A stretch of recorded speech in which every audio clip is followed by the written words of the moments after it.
Welcome to weekend exclusives. తెలంగాణలో ఎన్నో అబ్బురపరిచే water falls ఉన్నాయి. ఒక్కో దానికి ఒక్కో ప్రత్యేకత ఉంది.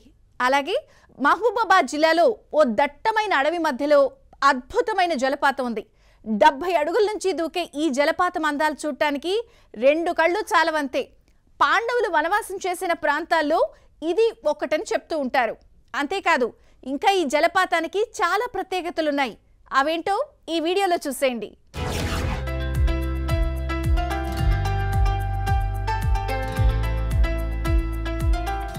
మహబూబాబాద్ జిల్లా గూడూరు మండలం సీతానగరం అటవీ ప్రాంతంలో ఒక అద్భుతమైన జలపాతం పర్యాటకులను విశేషంగా ఆకర్షిస్తోంది. అదే భీముని పాదం జలపాతం. ఇది దట్టమైన కీకారణ్యం మధ్య దాగి ఉంది. దాదాపు 70 అడుగుల ఎత్తు నుంచి జాలువారే పాలనురగలాంటి నీటిధార పర్యాటకులను కనువిందు చేస్తోంది. అడవి ఎంత దట్టంగా ఉంటుందంటే సూర్యకిరణాలు కూడా లోపలికి రాలేవు. ఈ జలపాతంలో మరో అద్భుతం ఉంది. సాధారణంగా ఆకాశంలో కనిపించే ఇంద్రధనుస్సు ఇక్కడ నిత్యం కనిపిస్తుంది. పగటిపూట సూర్యకిరణాలు జలధారపై పడి రంగులు చిందిస్తూ అబ్బురపరుస్తాయి. మాన్సూన్ సీజన్లో ఈ జలపాతం ఉధృతంగా ప్రవహిస్తుంది. దూరం నుంచే నీటి గలగల సవ్వడి వినిపిస్తుంది. పచ్చని అడవి సువాసనలో పక్షుల కిలకిలా రావాలో ఈ ప్రాంతాన్ని ఒక స్వర్గధామంగా మార్చేస్తాయి.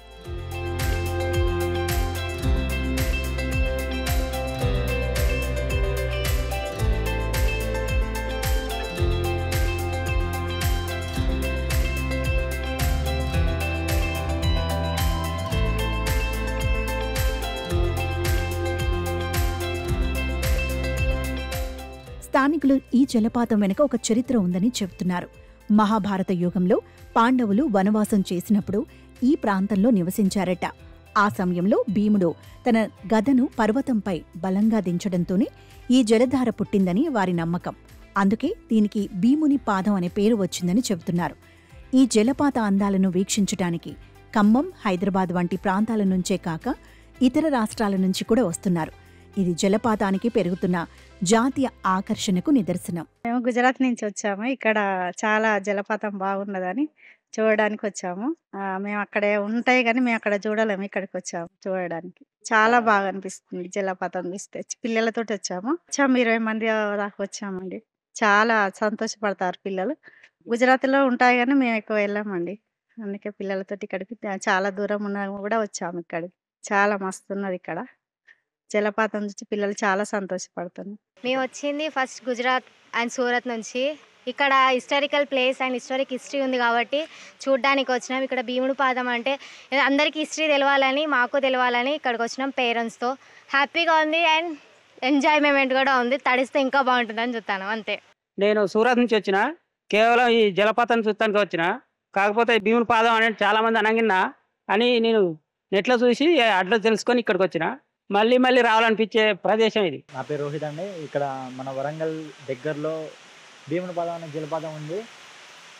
మన మహబూబాబాద్ డిస్టిక్ గూడూరు మండలం భీముని పాదం అనే జలపాతం ఉంది. ఇక్కడ మనం న్యాచురల్గా అయితే జలపాతాలకు పోవాలంటే అక్కడిక్కడ ఎక్కువ చాలా దూరం పోవాలి, కానీ అక్కడ పోయేసరికి టైం అంతా అయిపోతుంది. కానీ మన దగ్గరలో ఇంత మంచి భీముని పాదం అనే జలపాతం ఉండడం మన అదృష్టం అనుకోవాలి. విజిటర్స్ కూడా ఎక్కువ మంది వస్తున్నారు. ఇంకా డెవలప్మెంట్ చేయాలని కోరుకుంటున్నాం. మార్నింగ్ ఎప్పుడు వచ్చినామండి, ఫుల్ ఎంజాయ్ చేసినాం. బాగుంది. అయితే ఈ అద్భుత ప్రదేశానికి సరైన రహదారులు, పర్యాటక సదుపాయాలు లేకపోవడం ఒక సమస్యగా ఉంది. దీనివల్ల ఈ ప్రాంతం పూర్తి స్థాయిలో పర్యాటక దృష్టికి దూరమవుతోంది. ఈ నేపథ్యంలో అటవీ శాఖ అధికారులు అభివృద్ధిపై దృష్టి పెట్టారు.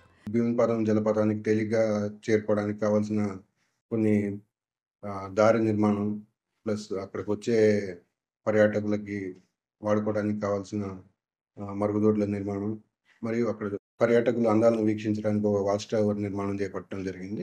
అలాగే రాబోయే రోజుల్లో ఈ భీమునిపాదం జలపాతం అనేది ఇంకా పర్యాటకంగా మన ప్రభుత్వం కూడా దీన్ని మన పూర్వ వరంగల్ జిల్లాలో ఉన్న ముఖ్య పర్యాటక ప్రాంతాల్లో ఒకటిగా గుర్తించడం జరిగింది. మన ప్రభుత్వం ఏదైతే ప్రకృతి పర్యాటకానికి అంటే ఈకో టూరిజానికి ఇంపార్టెన్స్ ఇస్తున్న క్రమంలో భాగంగా దీన్ని కూడా ఫ్యూచర్లో డెవలప్ చేయడానికి నిధులను వెచ్చించి ఇంకా డెవలప్ చేయడానికి ప్రయత్నాలు కొనసాగుతున్నాయి. దీని కొరకే మేము కొన్ని ప్రణాళికలను కూడా మేము రూపొందించడం జరిగింది.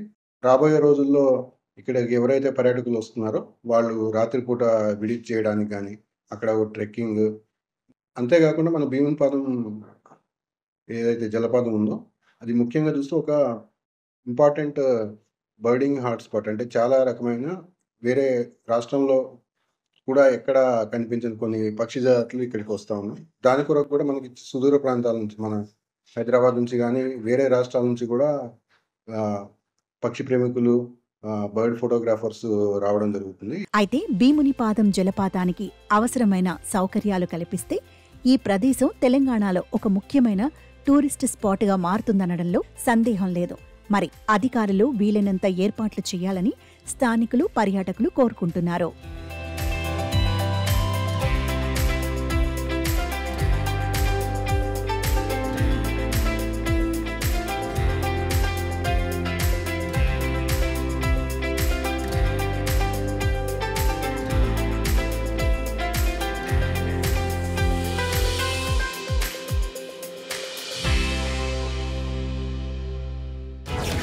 విధి విసిరిన సవాల్ని అతడు స్వీకరించాడు.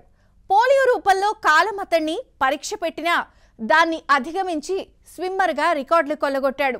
ఒకవైపు వైకల్యం, మరోవైపు పేదరికం వెంటాడినా దాన్ని దాటుకుని ఇప్పుడేకంగా ప్రభుత్వ ఉద్యోగం సాధించాడు. ఇంతకీ ఎవరా వ్యక్తి? అతడి అసాధారణ పట్టుదలకు కారణమేంటి? Watch the story.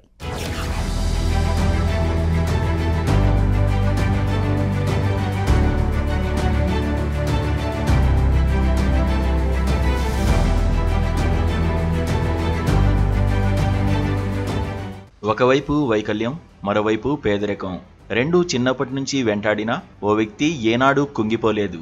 కాలాన్ని ఛాలెంజ్ చేశాడు. ఆ అవరోధాలు దాటి విజయవంతమైన వ్యక్తిగా ఆదర్శంగా నిలిచాడు. అతడే శ్రీకాకుళం జిల్లా దొంకలపర్తికి చెందిన బలగ గణేష్. తల్లిదండ్రులు కూలీ పనులు చేసి కాలం వెళ్లదీసేవారు. పేదరికం చాలదన్నట్లు 10 ఏళ్ల వయసులో గణేష్ కాలికి పోలియో సోకింది. కానీ అంతకుముందే ఈత అంటే గణేష్కి మహాసరదా. ఊరి చెరువుల్లో సాధన చేసేవాడు. అతడి ఆసక్తి గమనించిన సన్నిహితులు పోటీల్లో పాల్గొనమని ప్రోత్సహించారు. దాంతో పోటీలకు తగినట్టు తనని తాను తీర్చిదిద్దుకున్నాడు. జిల్లా స్థాయిలో మొదలుపెట్టి జాతీయ స్థాయికి ఎదిగాడు. చెన్నైలో జరిగిన 12వ పారా స్విమ్మింగ్ జాతీయ పోటీల్లో 200 మీటర్ల విభాగంలో బంగారు, 100 మీటర్ల బటర్ఫ్లై విభాగంలో రజితం, బ్యాక్ స్ట్రోక్లో కాంస్యం గెలిచాడు. 2013లో బెంగళూరులో, 2014లో ఇండోర్లో జరిగిన పోటీల్లో 3 విభాగాల్లో 2 చొప్పున బంగారు, రజిత, కాంస్య పతకాలు సొంతం చేసుకున్నాడు. స్విమ్మర్గా రికార్డులు నెలకొల్పుతూ ప్రస్తుతం ఏలూరు జిల్లా క్రీడా ప్రాధికార సంస్థలో ఈత శిక్షకుడిగా పనిచేస్తున్నాడు. ఆయన శిష్యులు కూడా రాష్ట్ర, జాతీయ పోటీల్లో విజేతలుగా నిలుస్తున్నారు.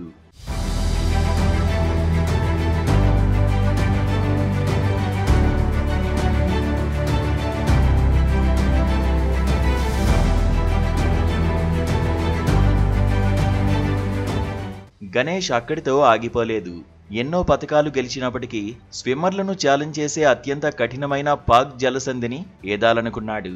అనుభవజ్ఞులైన స్విమ్మర్లకే అది సవాల్. అయినా వెనకడుగు వేయలేదు. ఈ యాత్ర కోసం 5 నెలల పాటు రోజుకు 5 గంటలు కఠోర సాధన చేశాడు. జంగారెడ్డిగూడెం ఎర్రకాలువలోని వాటర్ స్పోర్ట్స్ అకాడమీకి నెలకోసారి వెళ్లి అక్కడ 108 మీటర్లు ఈదేవాడు.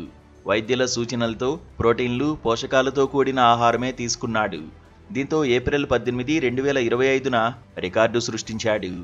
జాతీయ స్విమ్మింగ్ సమైక్య పర్యవేక్షణలో శ్రీలంక తలైమన్నారు నుంచి ఉదయం 5 గంటల 50 నిమిషాలకు గణేష్ ఈత ప్రారంభించాడు. సాయంత్రం 4 గంటల 20 నిమిషాల వరకు నిరంతరాయంగా ఈదుతూ మొత్తం 28 కిలోమీటర్లు దాటి భారతదేశంలోని ధనుష్కోడి తీరాన్ని చేరుకున్నాడు. తొలి తెలుగు పారా స్విమ్మర్గా చరిత్రలో బంగారు అక్షరాలతో తన పేరు నిలిపాడు. నమస్తే అండి, నా పేరు బలగ గణేష్. నేను ప్రజెంట్ ఏలూరులో స్విమ్మింగ్ కోచ్గా వర్క్ చేస్తున్నాను. నేను 2004 నుంచి స్విమ్మింగ్ కాంపిటీషన్స్కి ప్రిపేర్ అవుతున్నాను. 2006 నుంచి పారా స్పోర్ట్స్ని పార్టిసిపేట్ చేసి ఇప్పటి వరకు దాదాపుగా 12 నేషనల్ మెడల్స్ సాధించానండి పారా స్పోర్ట్స్లోనే, పారా నేషనల్స్లో. అట్లాగే రీసెంట్గా 2025 ఏప్రిల్ 18న పాక్ జలసంధి, పాక్ స్టేట్, అది శ్రీలంక నుంచి ఇండియా వరకు 10 గంటల 25 నిమిషాల్లో ఫినిష్ చేశాను. మొత్తం 28 కిలోమీటర్ దూరాన్ని. అట్లాగే 2025 జూన్ 16న ఇంగ్లీష్ ఛానల్ అండి, లండన్ టు ఫ్రాన్స్ వరకు చేసామండి. అది రిలేగా చేసాం. అందులో టోటల్ 6 మెంబర్స్ చేసాం. సోలో 6 మెంబర్స్లో పారా ప్లేయర్ నేను ఒక్కడిని. అందులో మన ఆంధ్రప్రదేశ్ నుంచి ఫస్ట్ టైం పార్టిసిపేట్ చేశాను, ఒక పారా ప్లేయర్గా చేశాను అది. అట్లాగే పాక్ స్టేట్ కానీ ఇంగ్లీష్ ఛానల్ కానీ 2 తెలుగు రాష్ట్రాల్లో మొట్టమొదటిగా పారా స్విమ్మర్గా అది రికార్డ్ క్రియేట్ అయిందండి అది. ఇప్పుడు రీసెంట్గా తీసిన డిఎస్సిలో 2025 డిఎస్సి కూటమి ప్రభుత్వం తీసిన డిఎస్సిలో అందులో నాకు ఎస్జిటి కింద డిఎస్సిలో నాకు జాబ్ వచ్చిందండి. ఇది 2021 మార్చిలో జరిగిన పారా నేషనల్లో మెడల్ ఉంది. సో ఆ మెడల్ బేస్ చేసుకొని నేను 2025 డిఎస్సికి సెలెక్ట్ అవ్వడం జరిగిందండి, స్పోర్ట్స్ కోటాలో. కేవలం స్విమ్మింగ్లోనే కాదు, కష్టపడి ప్రభుత్వ కొలువు కూడా సాధించాడు గణేష్. 2025లో వచ్చిన డిఎస్సి నోటిఫికేషన్లో స్పోర్ట్స్ కోటా ద్వారా ప్రభుత్వ ఉద్యోగం అతన్ని వరించింది. ఇది తనకు మరింత ఆనందాన్ని పంచిందని గణేష్ చెప్పుకొచ్చారు. యాక్చువల్గా నేను 10 ఏళ్ళ వయసు ఉన్నప్పుడు నాకు పోలియో ఫీవర్ వచ్చిందండి. నాది ప్రాపర్ శ్రీకాకుళం, బట్ కొన్ని కుటుంబ పరిస్థితులు బాగా సహకరించగా మేము విజయవాడ, మా నాన్నగారు విజయవాడ తీసుకొచ్చారు. అక్కడి నుంచి బేసిక్గా శ్రీకాకుళం ఉండటం వల్ల మాకు చిన్నప్పటి నుంచి చెరువుల్లో, కాలువల్లో, అట్లా పొలంలో ఉన్న బావుల్లో అక్కడ స్విమ్ చేసుకోవడం నేర్చుకున్నాం. విజయవాడ వచ్చిన తర్వాత కొంచెం ఒక ప్రొఫెషనల్గా ప్రిపేర్ అవ్వడానికి నాకు కొంతమంది పెద్దలు వెనకాల మోటివేట్ చేశారు. ఒక రమణ అన్న ఉంటారు, అన్న నాకు మోటివేట్ చేయడం వల్ల, అట్లాగే తిరుమలై కుమార్ అన్న గారు, ఆయన కూడా మాకు పారా నేషనల్ ఇంటర్నేషనల్ స్విమ్మర్, ఆయన రైల్వే ఎంప్లాయ్, ఆయన కూడా కాలు ప్రాబ్లం ఉంటుంది. సో ఆయన మాకు గైడ్ చేసుకుంటూ ఇట్లా పారా స్పోర్ట్ చేస్తే పారాలింపిక్ లెవెల్లో కూడా మనం రాణించగలం. సో దీనివల్ల మనకి ఫ్యూచర్లో జాబ్స్ కానీ రావడానికి ఛాన్సెస్ ఉంటాయి అని చెప్పి ఆ రకంగా మమ్మల్ని ఎంతో శ్రద్ధతో మాకు ట్రైనింగ్ ఇచ్చి విజయవాడ గాంధీనగర్ స్విమ్మింగ్ పూల్లో ప్రాక్టీస్ చేసాం రెగ్యులర్గా. ఆ తర్వాత అక్కడి నుంచి 2010-11లో నేను క్వాలిఫైడ్ అనే స్విమ్మింగ్ కోచ్గా ట్రైనింగ్ అవ్వడం జరిగిందండి, స్పోర్ట్స్ అథారిటీ ఇండియాలో. ఆ తర్వాత 2011 నుంచి ఇక్కడ ఏలూరు స్విమ్మింగ్ కోచ్గా ఇప్పటికి 14 సంవత్సరాల నుంచి సర్వీస్ చేస్తాను. నా కెరీర్లో ఎంతోమందికి నేను స్విమ్మింగ్ నేర్పించి వాళ్ళకి స్టేట్ లెవెల్లో, నేషనల్ లెవెల్లో, అలాగే ఆల్ ఇండియా యూనివర్సిటీ లెవెల్లో మెడల్ సాధించడం, అట్లాగే వాళ్ళు కొంతమంది ఇంజనీరింగ్ కానీ బీటెక్ అట్లా సీట్లు సంపాదించడం జరిగింది. చిన్నప్పటి నుంచి నాకు ఇవి పోలియో అంటే 10-11 ఏళ్ళ వయసులో పోయి పోలియో రావటం, తర్వాత నాకు తెలియకుండా నేను అంటే అందరిలో కలిసేవాడిని కాదండి ఎక్కువగా. నాకు నేను ఒక వికలాంగాన్ని, ఒక హ్యాండిక్యాప్డ్, నేను ఏం పని చేయలేనేమో, నాలో ఒక రకమైన భావంతో ఉండి ఎక్కువ జనాల్లో కలిసేవాడిని కదా. నాకు తెలియకుండా నేను ఎందుకు ఏ పని ఏం చేయలేనేమో అని ఒక ఉద్దేశంతో ఎప్పుడూ ఒక దీనిలో ఉండేవాడిని.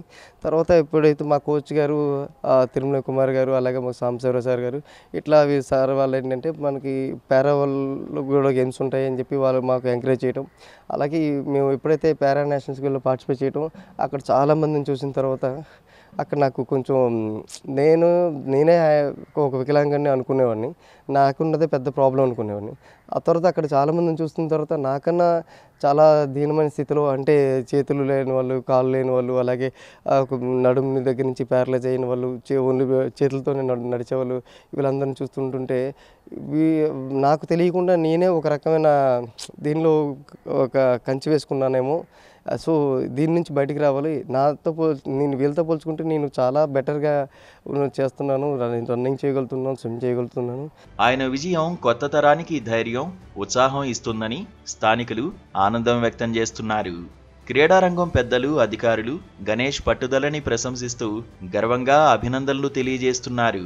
ఎప్పుడైతే డిఎస్సి నోటిఫికేషన్ రిలీజ్ అయిందండి, డెఫినెట్గా 100% నాకు కాన్ఫిడెన్స్ ఉంది గణేష్కి జాబ్ వస్తుందని.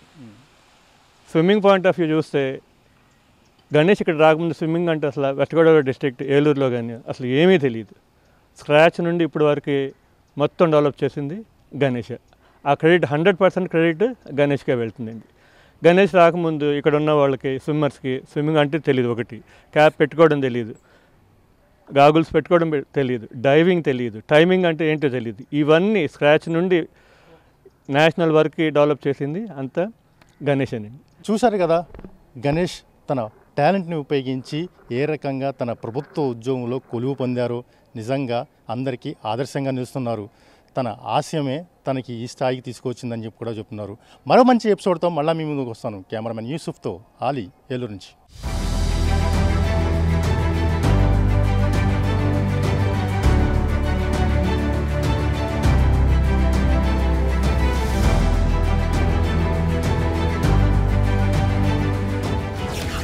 అన్ని వసతులతో విద్యాభ్యాసం చేయాల్సిన విద్యార్థులు బిక్కుబిక్కుమంటూ చదువుతున్నారు. కూలిపోయే స్థితిలో ఉన్న తరగతి గదులను చూస్తే ఆ భయం రెట్టింపవడం ఖాయం. ఎప్పుడు స్కూల్ బిల్డింగ్ కూలుతుందోనని భయపడి ఆ విద్యార్థులంతా పరదాల కిందే చదవాల్సిన దుస్థితి. మహబూబాబాద్ జిల్లాలో ప్రమాదకరంగా ఉన్న స్కూల్ పరిస్థితిపై ఏబిఎన్ ప్రత్యేక కథనం.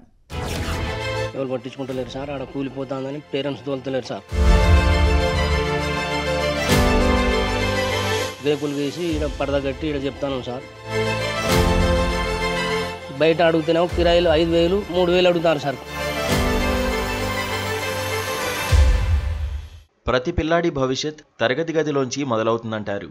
కానీ ఆ తరగతి గదే కూలిపోయే స్థితిలో ఉంటే మహబూబాబాద్ జిల్లాలో ఓ దృశ్యం ఆందోళన కలిగిస్తోంది.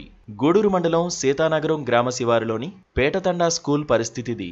గ్రామీణ ప్రాంతాల్లో విద్యా సదుపాయాల పరిస్థితి ఎంత దయనీయంగా ఉందో చెప్పడానికి ఈ సంఘటనే ఒక ఉదాహరణ. ఇక్కడ పాఠశాల భవనం కూలిపోయే స్థితికి చేరుకుంది. దీనికి కారణం ఏళ్లుగా అధికారుల ఘోర నిర్లక్ష్యమే. మరమ్మతులు లేక పాఠశాల భవనం పూర్తిగా శిథిలావస్థకు చేరింది. గోడలు పగిలిపోయి పైకప్పు ఎప్పుడైనా కూలిపోయే పరిస్థితి ఉంది. దీంతో ప్రతిరోజు పిల్లలు భయంతోనే చదువుకుంటున్నారు. తమ పిల్లల భద్రత గురించి భయపడుతున్న తండావాసులు, గ్రామస్తులు ఒక గొప్ప నిర్ణయం తీసుకున్నారు. సార్ నేను జాటో సేవే మాట్లాడుతున్నా. జాటో తిమ్ల తండా స్కూల్ సార్. ఇది బడి కట్టారు కానీ అది జర కూలిపెట్టడం ఉన్నది. మా గూడూరు మండలం, జిల్లా మహబూబాబాద్. ఎవరికి చెప్పినా ఇది పట్టించుకుంటలేరు సార్. ఇది బడి కూలిపెట్టట్టు ఉంటే పిల్లలు ఇటుబాటు పోతున్నారు. ఎవరు పట్టించుకుంటలేరు సార్, ఆడ కూలిపోతుందని పేరెంట్స్ తోలుతలేరు సార్. అయితే బయట రేకులు వేసిన పరదాలు కట్టినాం. సార్లు చెట్ల కింద కూర్చుంటారు, పిల్లలు భయపడతారు. ఇంకా పిల్లలు బాధలు అవుతా అంటే ఇక పిల్లలను తీసుకొచ్చిన సార్ వాళ్ళకి చదువు చెప్పాలని తీసుకొచ్చి ఈడ రేకులు వేసి ఈడ పరద కట్టి ఈడ చెప్తాను సార్. సార్ ఏ ప్రభుత్వం అని పట్టించుకుంటలేరు. పోనీ వాళ్ళ మా పిల్లలు 1వ తరగతి నుంచి 5వ తరగతి వరకు ఉన్నది సార్. మా పిల్లలు చదువుకోవాలని మా పిల్లలకు బాధపడతాను సార్. ఏ అధికారులు పట్టించుకుంటలేరు. ఒక్కసారి బడి శాంక్షన్ అయిందంటారు, ఎటున్నరం పోన్నారు, ఇటు అటు పోయినా కూడా ఎవరు పట్టించుకుంటలేరు సార్. పిల్లలకు జర బడి వచ్చేటట్టు చేయండి సార్. పిల్లలు 1వ తరగతి నుంచి 5వ తరగతి వరకు ఉన్నది సార్. ఈడ తెచ్చి బయట అడుగుతున్నావు కిరాయిలు 5,000, 3,000 అడుగుతారు సార్ పిల్లల గురించి. ఇక బయట పరదా కట్టి ఇక్కడ చెప్తాను సార్ వస్తాడు. ఇంకో మేడం వచ్చింది కానీ ఆమె డెలివరీకి వెళ్ళిపోయింది సార్. పోయిన సంవత్సరం సార్ ఒక్కడే వస్తాడు పోతాడు చేస్తున్నాం సార్. దయచేసి మాకు స్కూల్ వచ్చేటట్టు చేయండి సార్. ఏబిఎన్ ఆంధ్రజ్యోతి టీవీ ద్వారా ప్రభుత్వానికి తెలియజేస్తున్నాం సార్. మా ఊరి పరిస్థితి ఇట్లా ఉన్నది.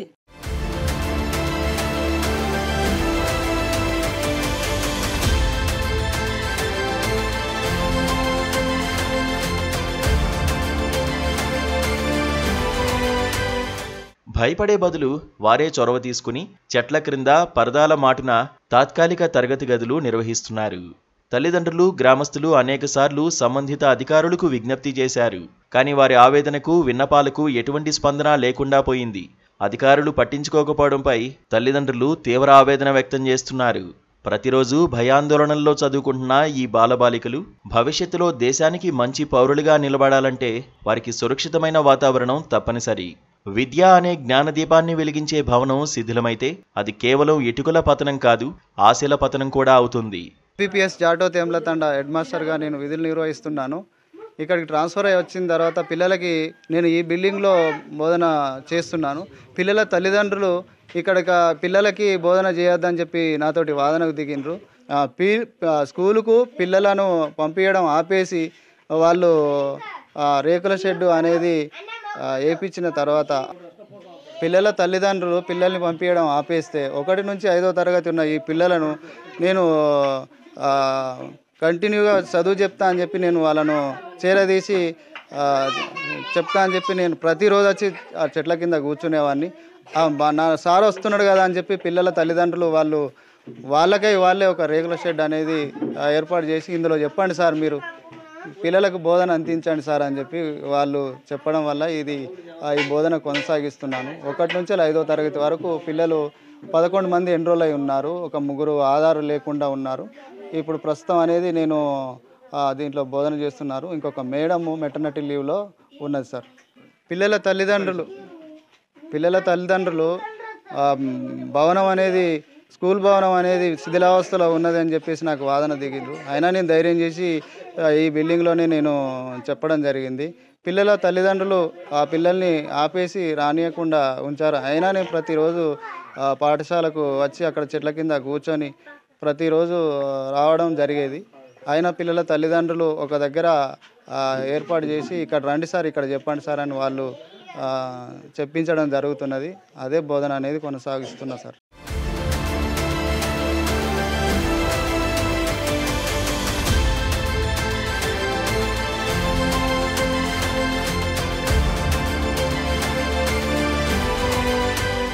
తమ పిల్లలకు భవిష్యత్ తాత్కాలికం కాదు కదా. ఈ బాల్య వయసులో ఆటపాటలతో కూడిన విద్య కావాలని తల్లిదండ్రులు వేడుకుంటున్నారు. భవిష్యత్తు పదిలం లేని ఈ పరదాల మాటు విద్యతో వారి భవిష్యత్తు ఎటువైపు దారి తీస్తుందోనని తమకు భయమేస్తోందని ఆవేదన వ్యక్తం చేస్తున్నారు. నేటి బాలలే రేపటి పౌరులు అన్న వాక్యం కేవలం మాట కాదు, దేశానికి బలమైన భవిష్యత్తు నిర్మించే పునాది అది. వారిలోని ప్రతిభను గుర్తించి ప్రోత్సహిస్తేనే సమాజం సుస్థిరంగా ఎదుగుతుంది. వారికి విద్య, విలువలు, సంస్కారాలు అందించడం మనందరి బాధ్యత. తల్లిదండ్రులు ఈ దుస్థితిని ఏబిఎన్ ఆంధ్రజ్యోతి టీవీ ద్వారా ప్రభుత్వానికి, ఉన్నతాధికారులకు విన్నపం చేస్తున్నారు.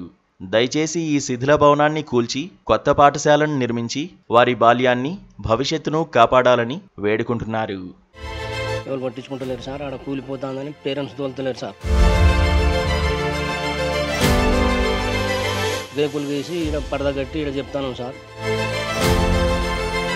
బయట అడుగుతేనేమో కిరాయిలు 5,000, 3,000 అడుగుతారు సార్. పరిష్కారం వైపు ప్రయాణిస్తేనే ప్రశ్నలకు సమాధానాలు దొరుకుతాయి. ఆలోచన, పట్టుదల ఉంటే చిన్న చిన్న ప్రయత్నాలే గొప్ప ఆవిష్కరణలకు ఊతమిస్తాయి. కొన్ని రోజుల క్రితం అలాంటి ఓ ప్రయోగం చేసి విజయం సాధించాడు ఓ విద్యార్థి. తన కళాశాలకు వెళ్లడానికి తక్కువ ఖర్చుతో ఒక విద్యుత్ సైకిల్ను తయారు చేసి ఏపీ డిప్యూటీ సీఎం చేత శభాష్ అనిపించుకున్నాడు.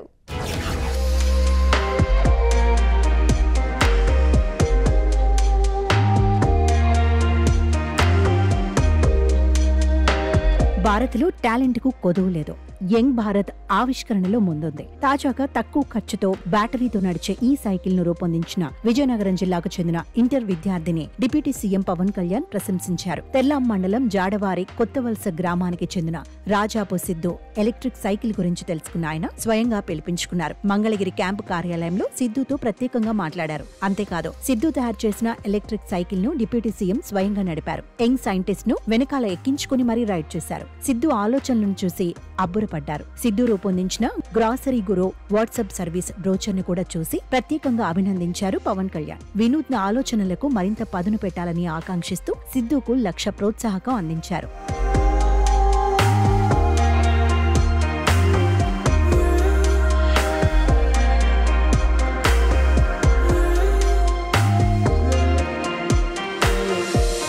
రాజాంలోని ఓ ప్రైవేటు కళాశాలలో ఇంటర్ చదువుతున్న సిద్ధు కాలేజీకి వెళ్లేందుకు 17 కిలోమీటర్లు ప్రయాణించాలి. రోజు ఈ జర్నీ వల్ల క్లాసులకు లేట్ అవుతోందని సొంతంగా ఈ ఎలక్ట్రిక్ సైకిల్ ను తయారు చేశాడు. పాఠశాలలో చదువుతున్న సమయంలో సైన్స్ ఫెయిర్ లో పాల్గొన్న అనుభవం, చాట్ జీపీటీ, గూగుల్ ను వినియోగించి ఈ ఛార్జింగ్ సైకిల్ ను తయారు చేశాడు. దీన్ని ఒక్కసారి ఛార్జ్ చేస్తే 80 కిలోమీటర్లు ప్రయాణం చేయొచ్చు. అంతేకాదు, మధ్యలో బ్యాటరీ అయిపోతే తొక్కుతూ హాయిగా వెళ్లిపోవచ్చని సిద్ధు చెబుతున్నాడు. నేను నాకున్న పరిజ్ఞానంతో నాకు వచ్చిన ప్రాబ్లమ్ని నేనే సాల్వ్ చేసుకోవడం జరిగింది.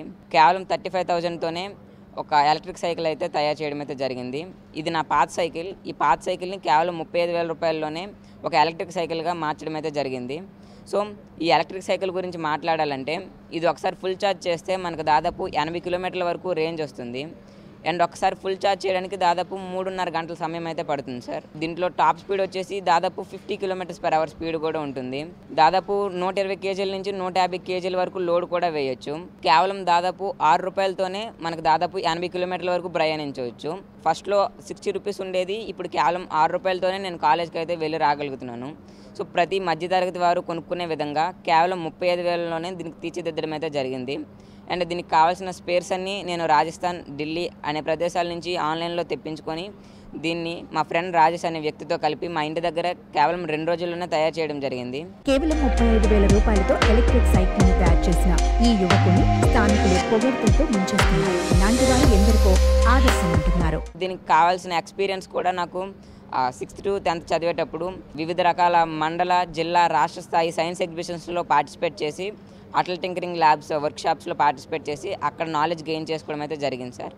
సో అక్కడ గెయిన్ చేసుకున్న నాలెడ్జ్తో ఈ ఎలక్ట్రిక్ వెహికల్ అయితే తయారు చేయడం జరిగింది సార్. ఓన్లీ నాకు చేయడమే కాకుండా ఎవరు నాకు కాంటాక్ట్ అయినా వాళ్ళకు కూడా తయారు చేసి ఇవ్వగలను సార్. సో ఈ సైకిల్ని మన పవన్ కళ్యాణ్ గారు ట్విట్టర్లో చూసి నన్ను ఇక్కడ ఆహ్వానించడం అయితే జరిగింది. సో నేను ఇక్కడికి వచ్చిన తర్వాత నన్ను వివిధ ప్రశ్నలు అడిగి నన్ను ప్రోత్సహించడానికి, నా స్టార్టప్ పెట్టుకోవడానికి దాదాపు 1 lakh వరకు సాయం కూడా చేయడం అయితే జరిగింది. చాలా హ్యాపీగా ఉంది.